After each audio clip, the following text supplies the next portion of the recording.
The Weed of the Week is sponsored by the Enlist Weed Control System from Dow AgroSciences, a new herbicide and trait system that will build on glyphosate. You work to protect your farm's legacy and to keep it going.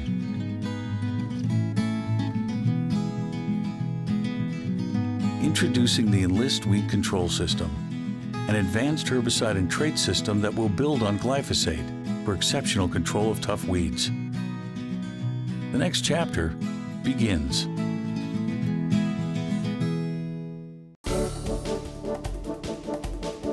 Our Weed of the Week is Ivyleaf Morningglory, and Darren was cheating just a little bit. You pulled out our Ag PhD iPhone All right, field guide, I'll Darren. admit it. I'll admit it. It's really handy to look it up on the field guide app because you know what? We don't have Ivyleaf Morningglory on our farm. No. And so I looked it up because I don't want to forget anything. I was thinking, you know, I know this product's good. I know this product, but I wonder about this one. I don't remember. So I look it up on the field guide app. It's pretty simple. It's just right there. Yeah, now the thing that I do remember, what I do is I'll take a lot of these weeds that we don't have on our farm and I say, well, what's that similar to? So Ivyleaf Morningglory is kind of viney, just like wild buckwheat would be. So I think a lot about wild buckwheat. What works well on wild buckwheat, chances are that's going to work fairly well on Ivyleaf Morningglory. Well, not exactly, but close. With Ivyleaf Morningglory, I'll say this. You absolutely have to use at least a 2-pass program or you're going to have a disaster. If you try to get it all pre-emerge, you're just not going to get it 100% if you've got heavy infestations in your field. And if you try to do it all post-emerge, it's so hard on a viney weed like this. If you don't have something holding it back a little bit, it can take over your field pretty quick. All right, Darren, so what's our field guide app say you should do in corn, for example? The field guide app,